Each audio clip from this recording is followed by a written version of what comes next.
Bíblia em Atos dos Apóstolos, capítulo de número 21, do verso 1 até o 16.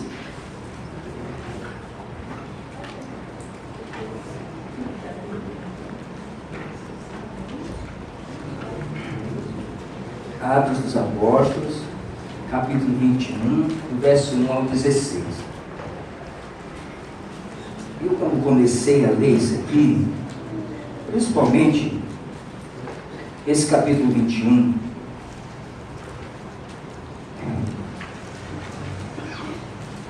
eu olhei aqui e falei, eu acho que eu vou ler esse capítulo inteiro de uma vez. Por quê?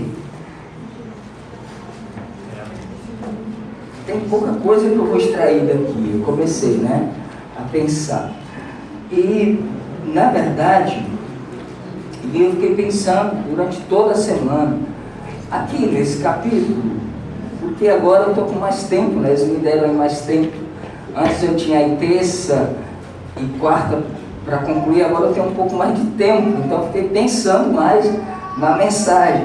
Bom, eu vou ler hoje até o verso 16, se houver tempo a gente continua, mas eu creio que Deus tem muita coisa aqui para falar nessas entrelinhas. Eu acho maravilhoso, que você vai começar a pensar. Primeiro impacto, quando eu li, eu disse assim, o que eu vou falar desse texto aqui? Quer ver? Vamos ler juntos? Olha só, você vai acompanhando aí. E aconteceu que, separando-nos deles, navegamos e fomos correndo, caminho direito, e chegamos a Cós.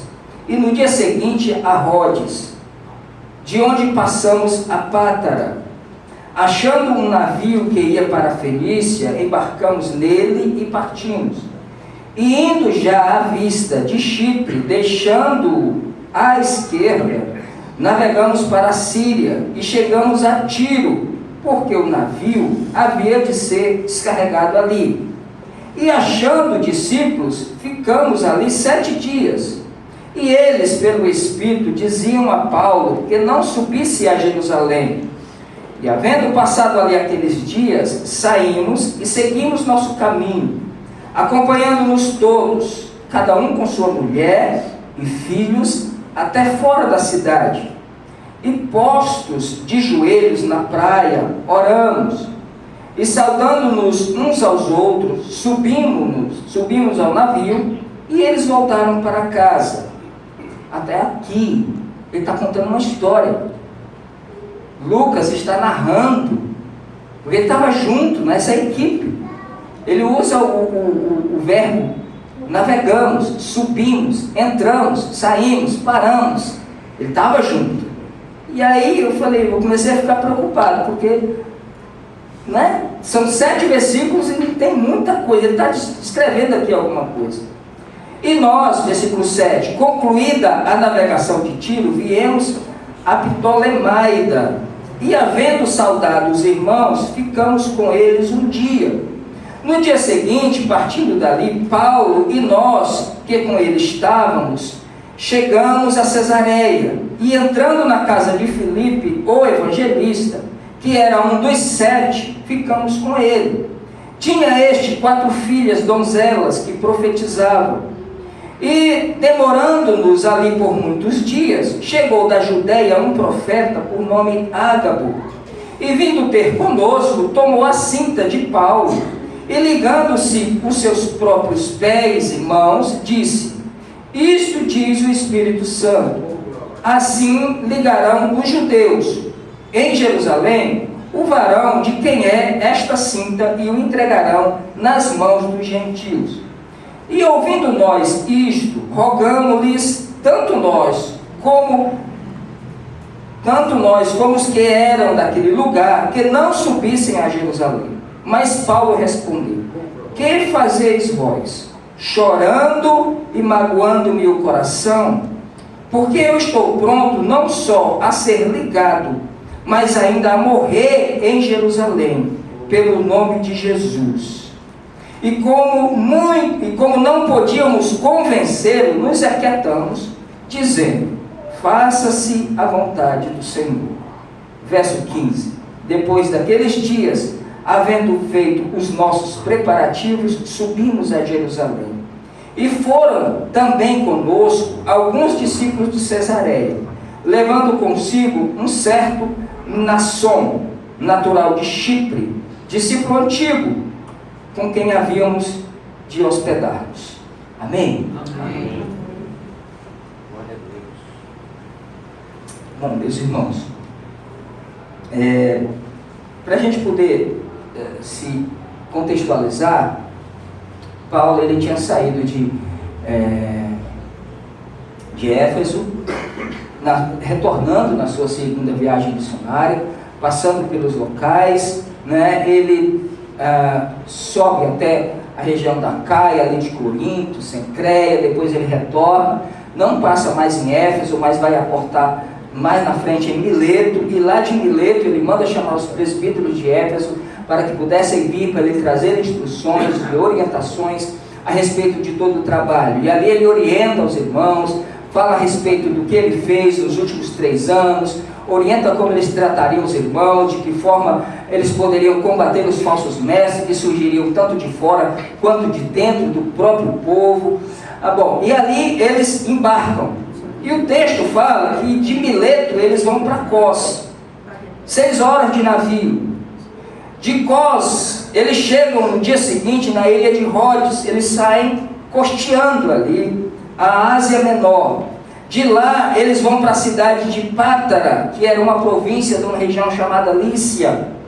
E de lá eles pegam outro navio que ia para a Fenícia, e eles aportam, aliás, ele faz questão de dizer que passa ali perto de Chipre, ali avistando a Chipre, perto ali da ilha de Chipre. Chipre, vocês sabem que é a cidade de Barnabé. Chipre, os irmãos já sabem que eu preguei aqui, que foi ali a primeira viagem missionária de Paulo, ele passa ali em Chipre.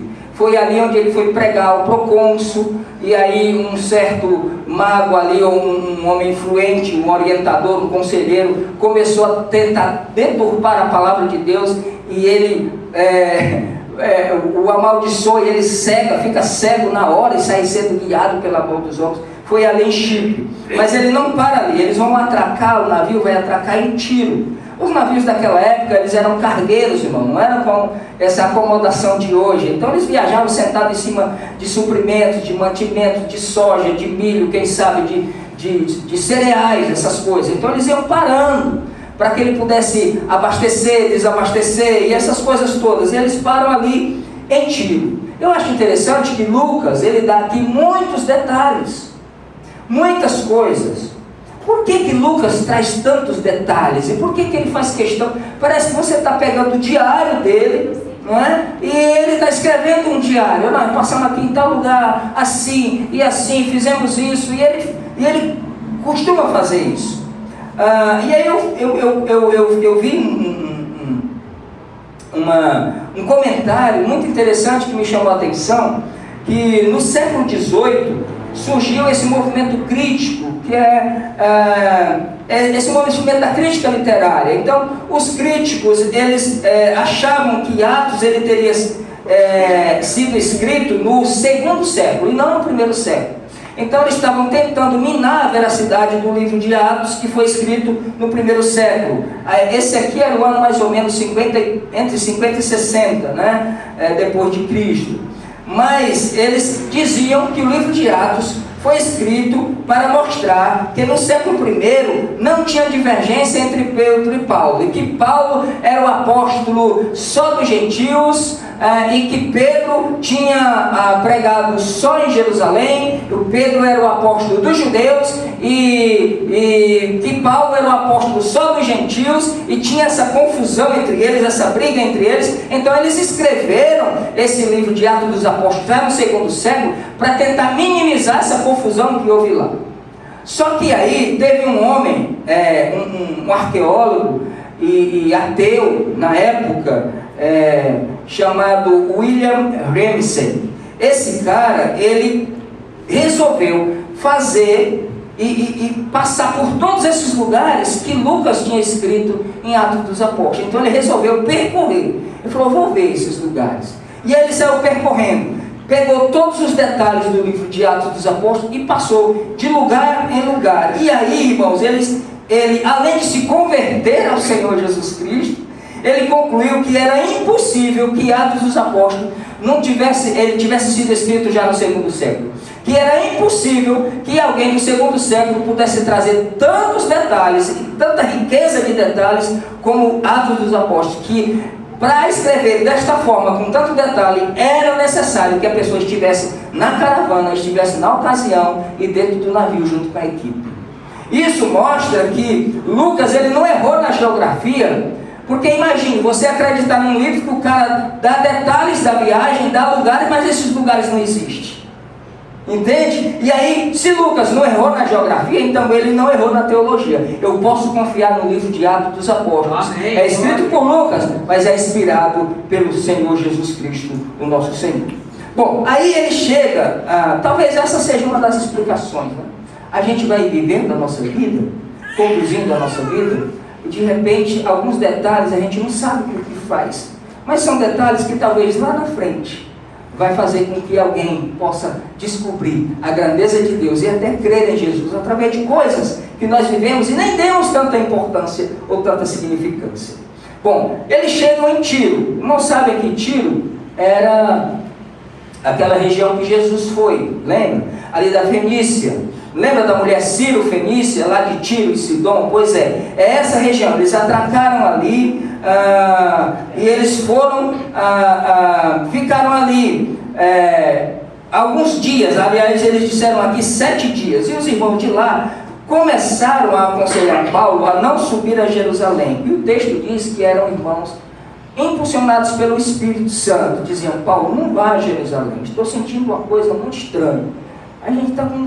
Eu não sei te explicar, mas não vá a Jerusalém. Alguma coisa aqui dentro me diz que você não pode ir para Jerusalém. Mas Paulo estava resoluto, estava decidido a subir a Jerusalém.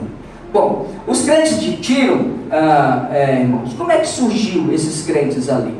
A Bíblia não nos dá conta de que foram pregados pessoas ali. Mas se você pegar Atos capítulo 2, quando o Espírito Santo desce, uma das regiões que estavam ali era a região da Fenícia, ali toda aquela região, pessoas dali. Então, com o advento da perseguição, com a morte de Estevão e com aquele desencadeamento de perseguição, só os apóstolos permaneceram em Jerusalém, mas toda a igreja foi dispersa. E por onde eles passavam, eles iam pregando o Evangelho. E aí o texto faz questão de dizer que eram pessoas ali da Fenícia também. Então, com certeza, esses irmãos pregaram ali, houve conversões, e Paulo, passando por lá, encontra os irmãos. E aí o texto diz que eles juntaram os esposos, as esposas, os filhos, desceram até a praia, até o porto, ele chama de doca aqui, né? E acompanharam Paulo até embarcar. E ali eles oraram, abraçaram, beijaram e deixaram que ele fosse embarcar. E o texto diz: de Tiro eles chegam a Ptolemaida, que é lá, não é bem uma ilha, mas é mais uma localização. E de lá eles vão para Cesareia. Cesareia, os irmãos sabem que é uma cidade costeira. Ela é escrita assim porque ela foi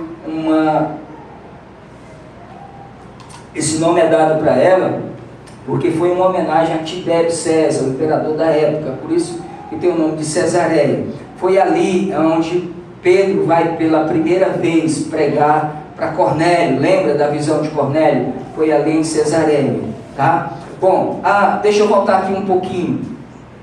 Por que também o rapaz lá que percorreu o caminho de Paulo, por que ele entendeu que o texto era real? Porque assim, quando Lucas vai descrever, a crítica dizia que só Paulo era o apóstolo dos gentios, mas quem primeiro foi pregar os gentios foi Paulo. Aliás, Pedro, perdão. A crítica dizia que só Paulo era o apóstolo dos gentios, que tinha aquela confusão. Mas quem primeiro foi pregar os gentios foi Pedro, lá na casa de Cornélio.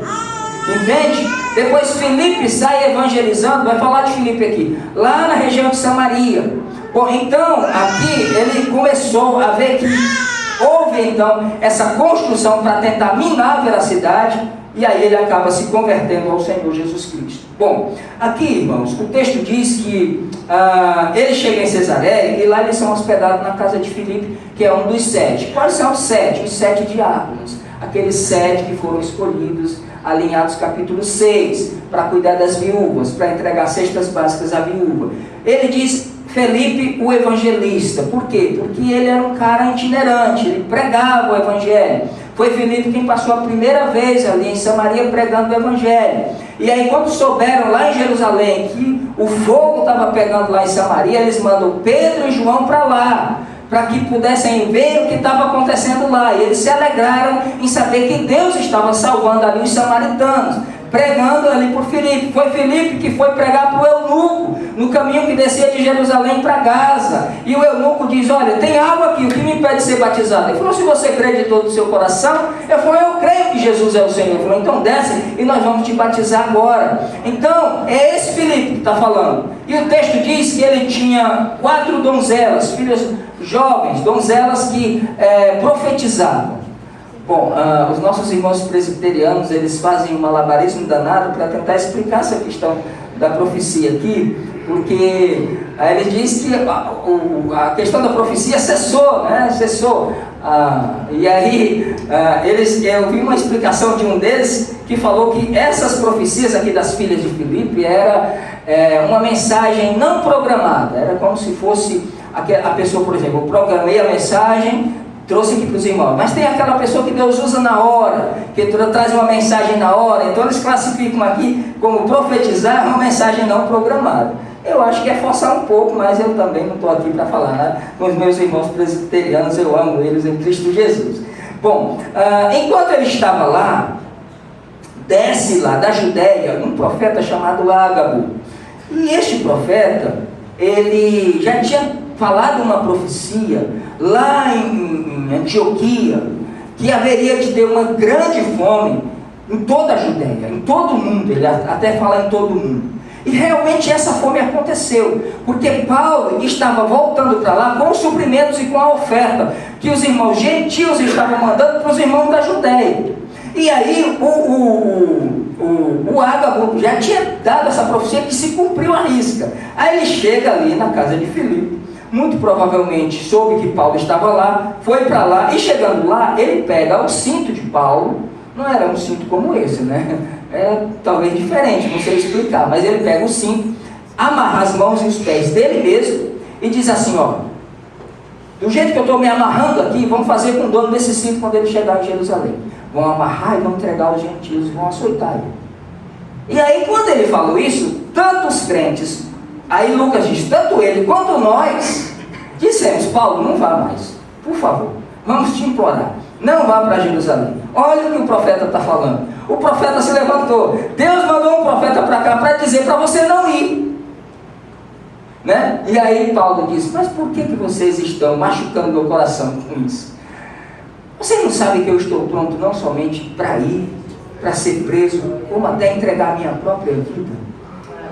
E aí quando eles ouviram isso, ele falou: então a gente deixa de mão, que seja feita a vontade do Senhor, né? Que seja feito o que Deus tem prometido para você.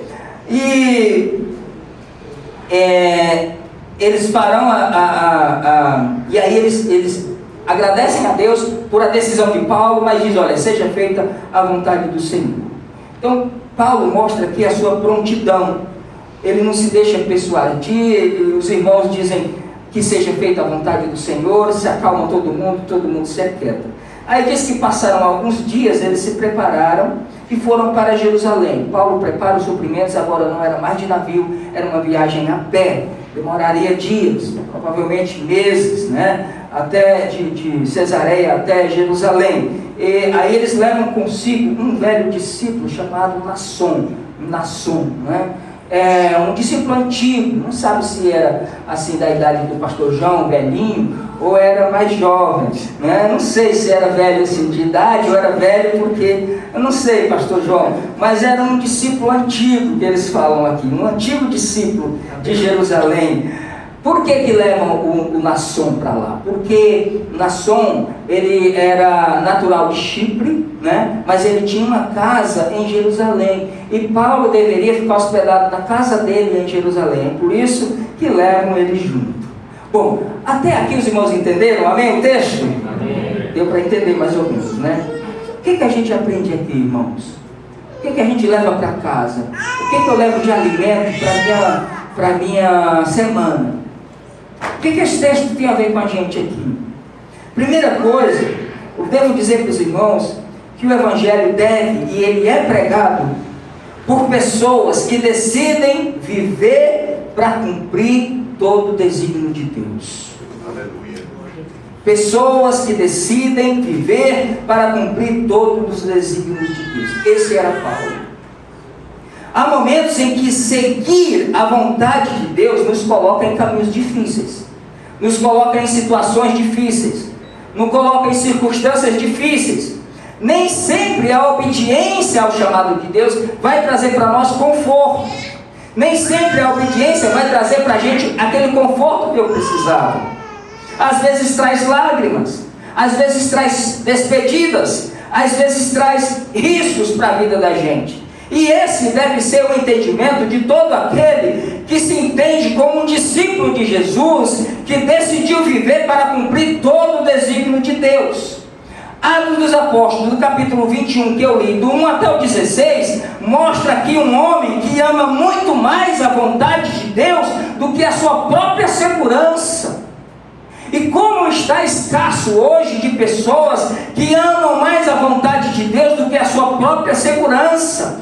Paulo caminha rumo a Jerusalém, sabendo que o sofrimento estava esperando ele, mas ele não recua em momento nenhum, nem quando os irmãos clamam, nem quando o profeta alerta, mas ele não recua.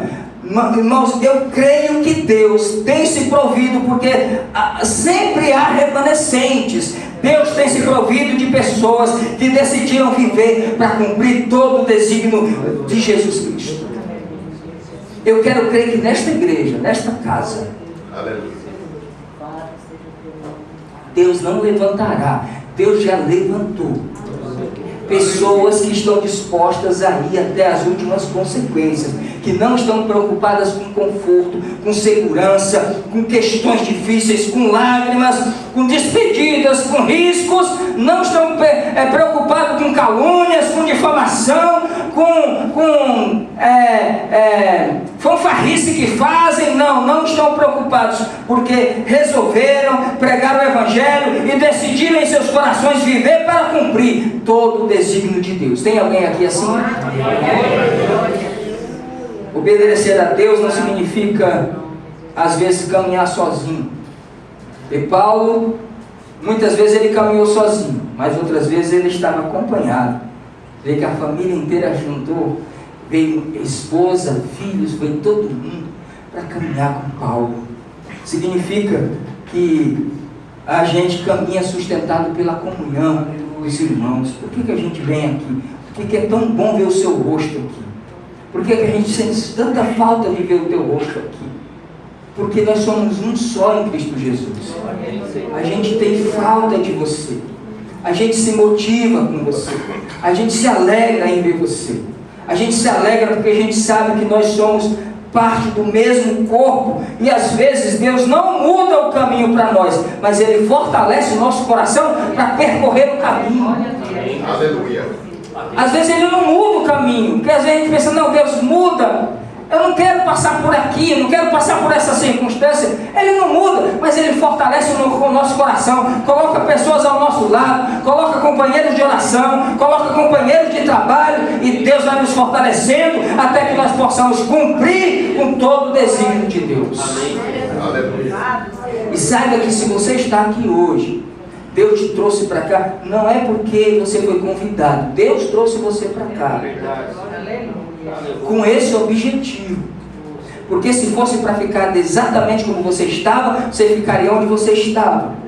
Deus te trouxe para cá para não ser mais o mesmo, para você ser um Paulo, para você ser um Lucas, para você ser um discípulo valoroso, uma discípula valorosa, para decidir viver para cumprir todo o desígnio de Deus. Não arrede o pé, meu irmão, não volte atrás, não recue nem um centímetro sequer. O Evangelho do Senhor Jesus Cristo é pregado por homens teimosos, que temem a luta, que enfrentam as dificuldades, as turbulências, mas sabem que lá na frente Jesus está aguardando a vitória em nome de Jesus. Entendeu? O texto me traz essa primeira coisa. O Evangelho de Jesus é pregado por pessoas que decidiram viver para cumprir todo o desígnio de Deus.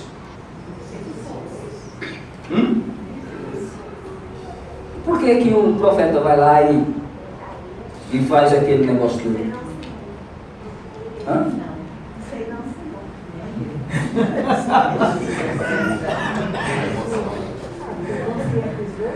E por que o Espírito Santo impulsiona os irmãos lá de Tiro e diz, não vá, Paulo? Porque ali foi pelo Espírito Santo. A vontade de Deus era que ele fosse ou que não fosse? A vontade de Deus é que você vá ou que você fique? O Espírito Santo, ele alerta sobre os sofrimentos futuros, mas ele não proíbe a viagem.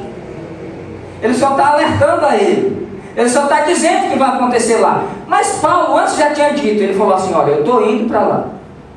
Eu não sei o que me aguarda lá. A não ser que de cidade em cidade, por onde eu estou passando, o Espírito está me advertindo que por onde eu vou passar, é açoites, prisões e tribulações que vão acontecer. Então, aquele que tem em seu coração esta consciência, ele não recua. Porque o Espírito Santo estava ali alertando sobre os sofrimentos futuros, não estava proibindo ele de viajar. Deus pode nos alertar do sofrimento, irmãos, ou pode nos alertar sobre o sofrimento, sem nos dispensar da obediência. Porque muitas vezes o sofrimento, as barreiras que a gente enfrenta, as dificuldades, aí você, eu pensei que era mais fácil. Eu vim porque eu pensei que era mais simples. Eu já estava com tanto problema, parece que eu arranjei foi mais problemas. E aí você tende a recuar, porque você entende na sua consciência que aquilo é porque Deus não está naquele negócio. Então é tanto problema, tanta dificuldade, acho que eu vou dar uma recuada. Não. O Senhor só está te advertindo que o caminho tem sofrimento, tem lágrimas, mas Ele não está te dispensando da obediência para aquilo que Ele te mandou você fazer. Aleluia. Aqui a gente vê duas coisas, né? O amor dos irmãos que tenta proteger Paulo e o amor de Deus que manda ele avançar. Olha que coisa. E aí, por que eu fico? Com o amor da igreja que me diz para não ficar? Ou com o amor de Deus que manda eu avançar, hein, Renato? Imagine só. Não é que eu fico diante disso, os irmãos dizendo, fica com a gente, não vai, não sobe. Olha o profeta falando aí que vai ter açoites, vai ter problemas. Ele disse, gente, eu vou ficar com o coração magoado se vocês continuarem assim. Mas eu estou disposto a subir. Irmãos, se a gente não tivesse a disponibilidade desses últimos dias, nós não criamos filhos. Nós não somos bons pais, nós não somos boas esposas, nós não somos bons pastores, nós não somos bons profissionais na nossa área.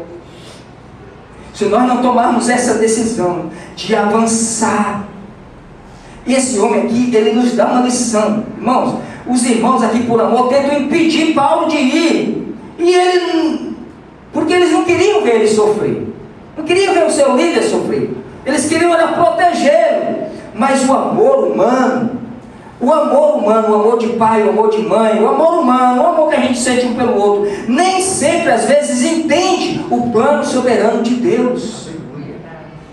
Às vezes a gente não consegue entender, eles estavam movidos por amor, era um amor sincero? Sim, era um amor sincero, mas ainda não tinham compreendido o plano de Deus para a vida de Paulo.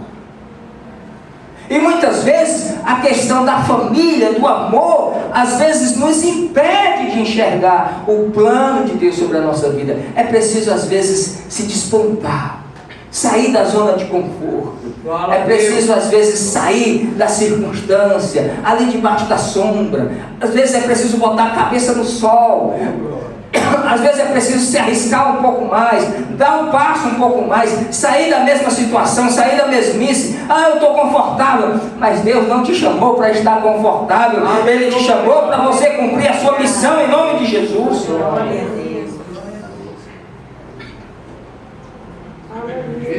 Nem toda porta fechada vem de Deus, e nem todo conselho seguro é uma direção divina. Às vezes é só um conselho de alguém que te ama, te quer, ou te gosta, ou te respeita, te dá um conselho.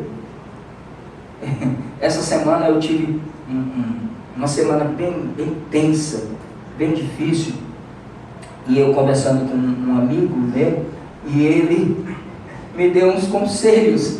Eu nem pedi os conselhos, né? Eu conversando com ele me deu uns conselhos, mas são conselhos de amor que ele tem por mim, mas eu não vou seguir os seus conselhos. Eu disse, não posso, não são conselhos que eu devo seguir. Às vezes são apenas conselhos. Às vezes Deus nos chama para um lugar onde mais precisamos confiar nele. Aí Ele nos coloca em um lugar e nos chama para aquele lugar onde eu mais preciso confiar nele. E aí essa era a questão de Paulo. Estava ali, era ele e Deus. Ele tinha uma certeza tão grande, tão absoluta, que ele não estava indo de coisa da sua cabeça, que ele ouve os irmãos, ele ouve o apelo dos irmãos, ele ouve a profecia do profeta, e ainda assim ele diz, Deus me chamou para ir. Você entende isso, irmãos? Tomara que Deus nos dê essa certeza. Tomara que nós tenhamos essa certeza. Porque nós somos, às vezes, tomados de todas as formas por dúvidas, por questões, dúvidas às vezes, mas Deus nos dá a certeza de que é para frente que Ele quer que a gente vá. Aleluia. Terceira coisa, você está disposto a cumprir toda a vontade de Deus se Ele te falar o preço? Se Deus te falar o preço da viagem, você está disposto, William? Se Ele te falar o preço? Seguir a Cristo é aceitar que a obediência pode custar o meu conforto, pode custar a minha reputação, pode custar a minha própria vida. A obediência pode custar isso. E aí?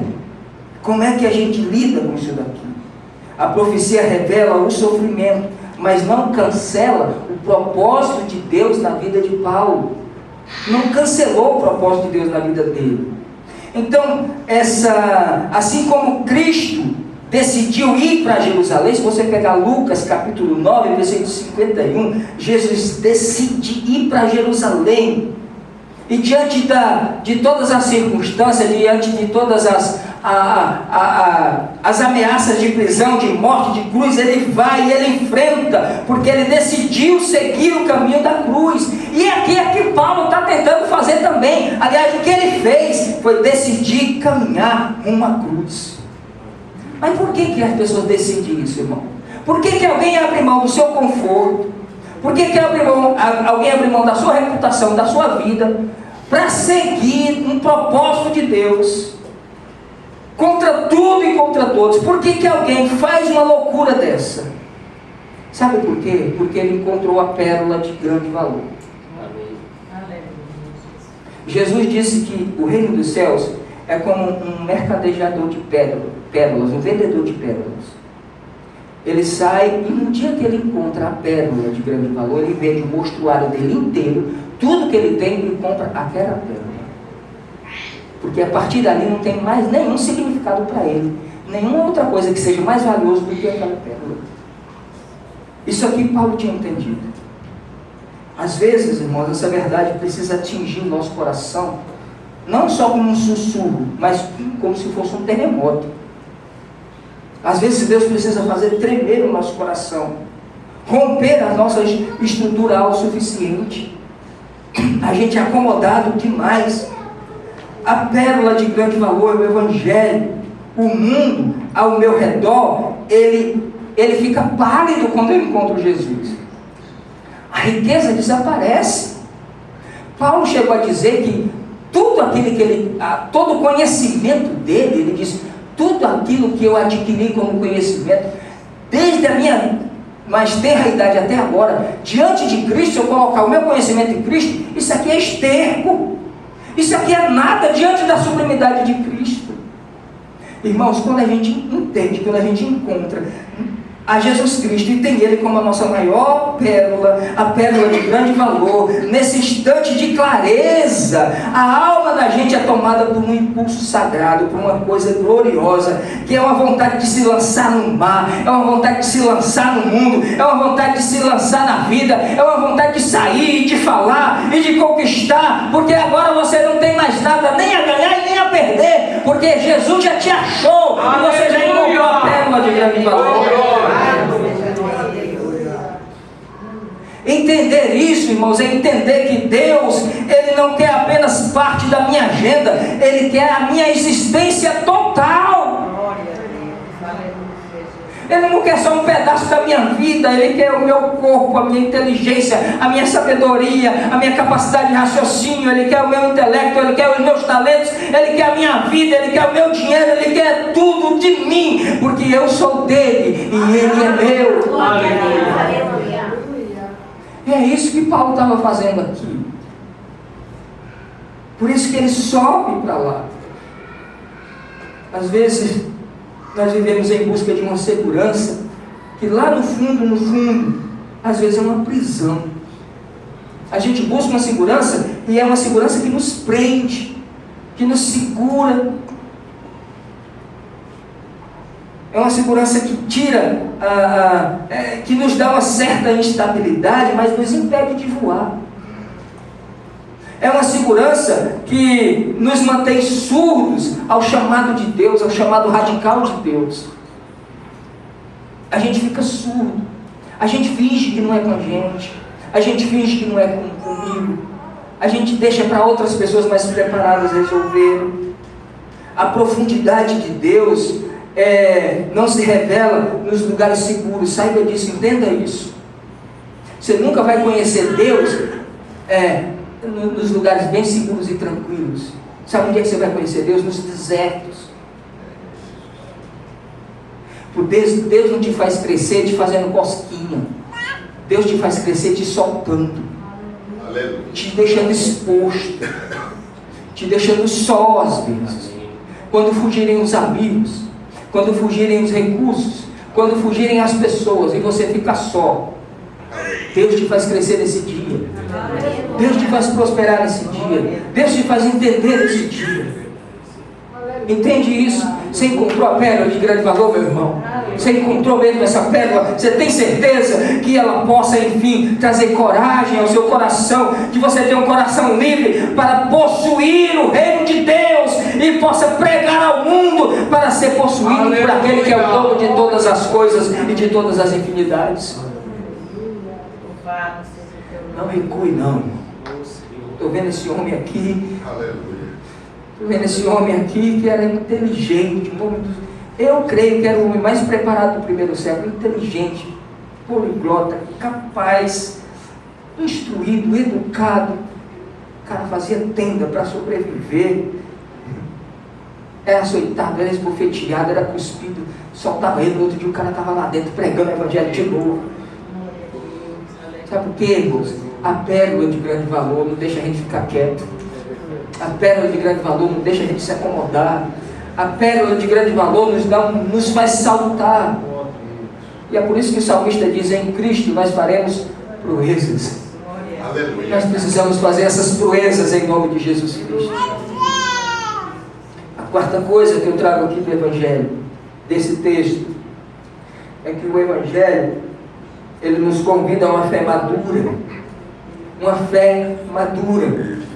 Paulo responde ali aos irmãos com uma das frases mais fortes do Novo Testamento. Mais fortes. Ele diz: eu estou pronto não só para ser preso, mas até para morrer pelo nome de Jesus. Poucas pessoas a gente conhece e tem na ponta da língua essa frase com tanta radicalidade. Isso aqui não é arrogância, viu, meu irmão? Isso aqui não é prepotência dele, não. Não é porque ele quer ser o bom, não. Isso aqui é uma entrega total. Isso aqui é o amor radical de Cristo. Sabe? Esse amor igual o hino lá que diz: quem é que pode matar quem já morreu? O que você pode tirar de quem na vida tudo já entregou? Né? Quem é que já entregou tudo a Jesus? Não tem mais medo de nada, não tem mais assombro, não tem mais complicações. Isso é uma fé madura. É uma fé que vai além. O que é uma fé madura? A fé madura não é uma fé que só fala, é uma fé que caminha, que põe o pé na estrada, é uma fé que põe a mão no bolso, É uma fé que diz, conte comigo. É uma fé que diz, eu vou fazer. É uma fé que diz, eu não sei como, mas Deus vai me mostrar. Essa fé que não fica só na garganta, ela põe o pé na estrada e faz. É verdade, Senhor. Paulo não apenas declara que ele tinha coragem, ele se levanta e vai, ele arruma a trouxa, ele arruma a mala e diz, embora, cadê o cara que a gente vai ficar hospedado lá em Jerusalém? Traz ele aí, nós vamos, todo mundo. Ah, vai alguns irmãos com vocês, não quero saber se vai 1 ou 2 ou 3, nós vamos para lá. Ele se levanta e vai, prepara as coisas e segue para Jerusalém. Meus irmãos, o nosso caminho, o nosso destino é a Jerusalém. Então, meus irmãos, em nome de Jesus Cristo, não recue, vamos continuar a nossa caminhada. Isso é maturidade. O Evangelho é um convite à maturidade. Quero ver quem tem essa maturidade espiritual, se bater o pé, se ele volta. Quem é fraco em fé, bater o pé, ele corre. Se fizer cara feia, ele corre. Se criticar, ele para. Se caluniar, ele vai na justiça. É assim. Mas aquele que tem uma fé madura, está nem aí. Ele sabe que Deus sabe. E eu sei que Deus sei. Então, se eu sei que Deus sei, eu vou confiar em Deus. Mesmo quando eu não entendo todo o desfecho, eu confio nele. Porque eu sei que Ele é poderoso. Glória a Deus. Paulo, ele não amava a sua própria vida mais do que ele amava o Senhor. Ele não tinha esse problema. Não tinha a vida dele por preciosa. Eu já estou caminhando para o final. Mas eu queria trazer aqui um quinto ponto. Eu trouxe aqui o quarto, né? Que é essa fé madura. Essa fé que nos impulsiona. Que não deixa só a gente falar, mas nos faz botar o pé na estrada. A quinta coisa, irmãos, é que fala sobre aqui Filipe. Filipe, ele era um evangelista. Mas a gente percebe que ele não tinha perdido a família. Os filhos eram crentes. Olha que interessante. Apesar dele ser um evangelista itinerante, cara que pregava, que ia, que voltava, e Deus, o Filipe estava falando com o eunuco lá, o Espírito arrebatou ele. Quando o eunuco olhou, cadê o Filipe? O Espírito arrebatou e jogou lá em Azoto, ele já saiu pregando. Apesar dele ter esse trabalho itinerante, é chamado aqui de o evangelista, ele tinha tempo para a família. Ele manteve a sua família crente. As filhas eram profetisas. Nosso maior tesouro, nosso maior bem, nossa primeira igreja é a nossa família. São os nossos filhos. E eu quero te deixar bem consciente de que nós estamos nos esforçando ao máximo para que nós possamos de alguma forma ser bênção para a sua família, para os seus filhos aqui, para as suas filhas aqui, para que eles possam crescer, para que eles possam encontrar Jesus, para que eles possam se relacionar com Jesus e não apenas ter um ofício na igreja. Não é para que ele tenha um cargo, um ofício, porque muito mais importante do que ter um ofício no templo é você conhecer a Jesus, é amar a Jesus, é ter a Jesus como a maior pérola. E esse era o evangelista. Esse era o evangelista que, apesar de tudo isso, por isso a gente vai na sua casa na segunda-feira, porque a gente quer toda a sua família. Amém? Quem aqui ainda não tem toda a família aos pés do Salvador, levanta a mão. Toda ela virá em nome de Jesus. Porque nós vamos orar e nós vamos clamar ao Senhor. E você poderá dizer um dia: eu e a minha casa serviremos ao Senhor. Isso aqui não é palavra lançada ao vento para você voltar para casa satisfeito ou iludido com a mensagem. Isso é poder de Deus, porque o Evangelho é poder de Deus para aquele que crê. Por isso nós vamos lá, por isso a gente se reúne aqui às terças para orar por eles, para impor as mãos na cabeça, para clamar ao Senhor. A gente faz live, a gente conversa, a gente compra livro, a gente entrega, a gente discipula, a gente conversa, porque a gente sabe que o poder de Deus na vida do seu filho pode ser muito grande lá. A gente sabe disso. E o mundo está carente de pessoas. Vamos preparar os nossos filhos. Se eles forem grandes profissionais, se eles forem ricos, ou tiverem muito dinheiro, ou tiverem as suas mansões, pouco importa. Se eles vão ter muito dinheiro ou pouco, se eles vão andar de trem lotado, ou se eles vão andar de BMW, não importa. Mas se eles tiverem Jesus Cristo no coração, amarem a Jesus, você terá cumprido o seu chamado e a sua missão como servo de Deus.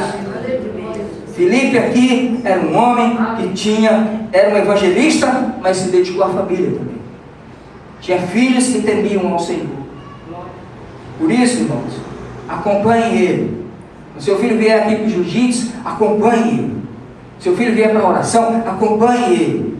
Seu filho vier para qualquer trabalho da igreja, esteja junto dele, valorize isso, para que ele possa se sentir edificado, para que ele possa se sentir confortado. Ora, se a gente, que já tem um caminho percorrido, a gente às vezes toma cada pancada na vida que a gente fica baqueado, desanimado, sim ou não? Sim.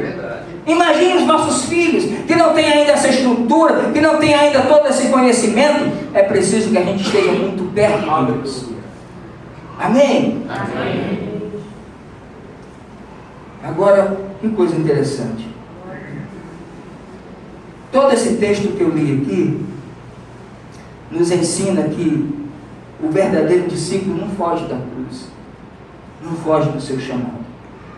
Paulo nos lembra aqui muitas coisas. Primeiro, vale mais obedecer a Deus e sofrer do que desobedecer e viver seguro. Está disposto a isso? Vale mais obedecer a Deus e sofrer do que desobedecer e viver com segurança. Isso não seria tão verdade se não tivesse falado comigo tanto essa semana. Essa semana, esta palavra falou muito comigo. Seja qual for o preço, meu irmão, Cristo vale mais. Aleluia. Seja qual for a dificuldade, Cristo vale mais. Seja qual for o custo, o propósito de Deus vale mais. Vale mais qualquer coisa. Vale mais. E as pessoas acham que segurança. As pessoas acham que sucesso é como se prega hoje por aí nas grandes churches, nas grandes igrejas, dos homens com os Rolex de 2 milhões no braço, de outros com tênis de 10 mil no pé. Sabe o que é sucesso? É você deitar e dormir. Sabe o que é sucesso? É você olhar para os seus filhos e saber que eles te amam pelo que você é, pelo homem de Deus, pela mulher de Deus que você é. Sabe o que é ter sucesso? É você saber que você cumpriu sua trajetória como um homem de Deus, que você não deixou rastros feios para trás. Isso é sucesso. Isso é o que Paulo fez, não importava os açoites. Sabe como eles apedrejavam? Sabe como eles açoitavam? Eles tiravam a roupa deles, deixavam eles nus, despidos, e apedrejavam.